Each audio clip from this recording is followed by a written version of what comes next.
마이크가 없어서 시간 되면 저 마이크 꺼질까봐 걱정할 염려가 없어서.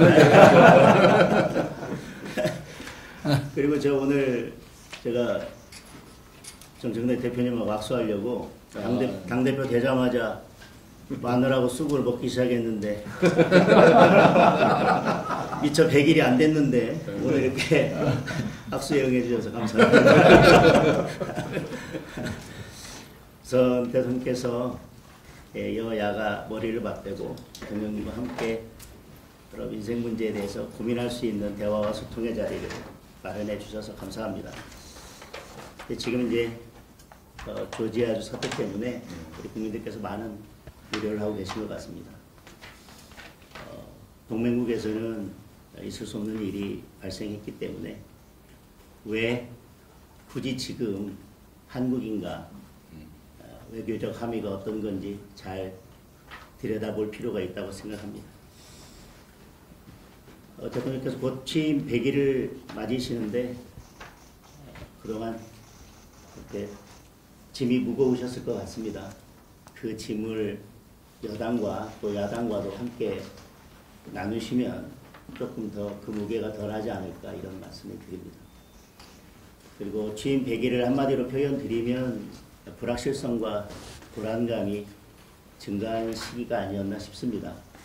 관세 협상이 아직 진행 중이고 관세 협상의 결과도 일본과의 격차가 벌어지고 있는 것 같습니다. 그런 와중에 이런 조지아주 사태 같은 일이 벌어져서 국민들의 불안감이 높아지고 있는 것 같습니다. 그 와중에 또 북중러의 위협 때문에 한반도의 긴장감이 고조되고 있어서 그런 점들에 대해서 대통령께서 세심하게 살펴주셨으면 하는 부탁의 말씀을 드립니다. 대외적인 여건이 이렇게 녹록치 않은데 또 국내 기업들의 기업 환경도 또 녹록치 않은 것 같습니다. 상법, 노란봉투법이 통과되었고 중대재해처벌법에 대해서 강력한 적용을 말씀하시면서 지금 건설 경기가 악화되고 있고 내수 부진이 이어지고 있습니다. 그에 따라서 고용도 악화되고 있고 청년 실업도 증가하고 있고 자영업자들의 폐업도 증가하고 있는 상황입니다.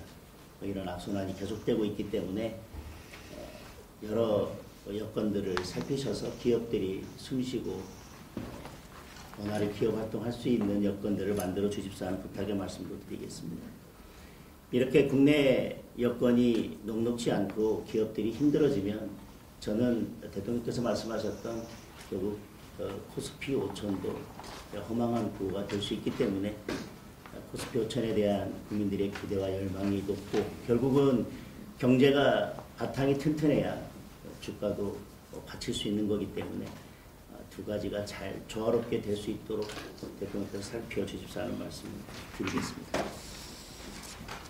이번에 발표된 부동산 정책에 대해서도 수요자 욕구와는 좀 거리가 먼 공급자 중심의 대책이 아닌가 하는 우려가 있습니다. 규제 중심이 아니라 민간 주도의 수요자 중심의 공급 정책이 될 수 있기를 바랍니다. 이번 부동산 정책을 이렇게 표현하는 국민들이 있더라고요.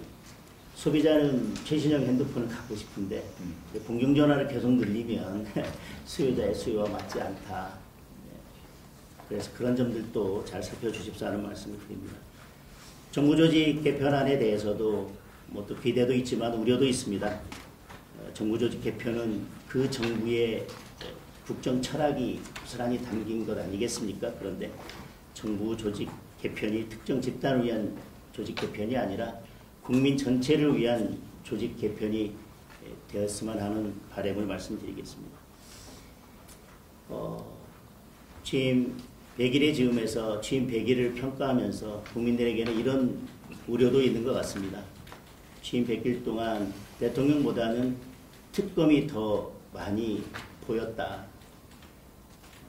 국회도 야당은 없고 여당, 더불어민주당 한 당만 보였다. 이런 우려들이 있는 것 같습니다. 특검의 이런 수사 그리고 또 여당의 입법 강행 이런 것들이 계속된다면 앞서 말씀드렸던 그런 국민들의 불확실성이나 불안감은 또 두려움으로 바뀔 수도 있기 때문에 그런 국민들의 마음을 잘 관리해 주셨으면 하는 말씀을 드립니다. 저는 이 지점에서 우리 대통령께서 큰 역할을 해 주셨으면 하는 바람입니다. 지금 대통령의 역할이 필요한 시기인 것 같습니다. 만약에 특검이 계속 이렇게 야당을 탄압하고 어쨌든 국회가 정상적으로 돌아가는 것을 막는다면 결국 특검이 겨냥하는 것은 야당이 아니라 국민이고 민생일 수밖에 없다. 그래서 그런 점들에 대해서 잘 좀 살펴주셨으면 합니다. 그리고 우리는 특검을 바라보기를 과거에 대한 청산이라고 하지만 국제적으로는 이런 특검의 무리한 수사가 인권 유린이나 종교 탄압으로도 비춰질 수 있어서 우리 국격과 관련된 문제이고 대한민국을 외국이 바라보는 국제적으로 바라보는 시각과 관련된 문제이기 때문에 이 점도 충분히 고려할 필요가 있어 보입니다. 지금 국민은 특검이 아니라 대통령을 원하고 있습니다. 저는 대통령께서 제2요구권을 행사해서라도 또 필요한 조치를 하셔야 된다고 생각합니다. 거부권은 야당의 입법만을 막기 위한 무기는 아니라고 생각을 합니다.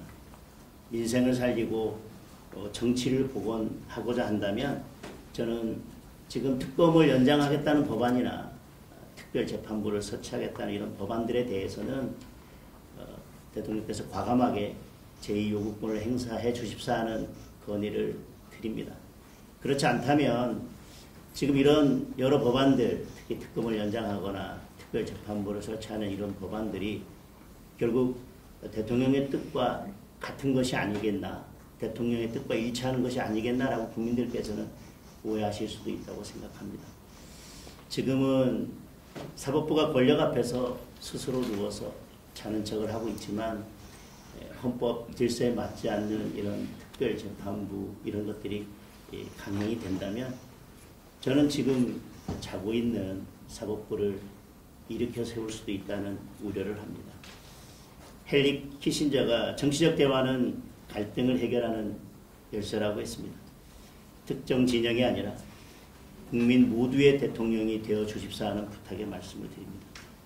상대를 죽여야 내가 사는 정치를 끝내는 대통령이 되어 주십사 하는 부탁의 말씀을 드립니다. 견제와 균형이 무너지면 민주주의는 사망합니다. 대통령이 지금 그런 균형추의 역할을 해주셔야 한다고 생각합니다. 대통령께서 정치를 복원하는데 중심적인 역할을 해주신다면 저희 야당도 비판할 것은 비판하되 민생을 위해서 머리를 맞대고 협조할 부분은 적극 협조해 나가도록 하겠습니다. 그래서 민생과 경제를 위해서 대통령께서 여야 대통령과 함께 모여서 머리를 맞댈 수 있는 정부와 여당과 야당이 함께 머리를 맞댈 수 있는 소통 창구를 만들어 주시고 그 소통 창구를 계속 열어주십사 하는 부탁의 말씀을 드리겠습니다.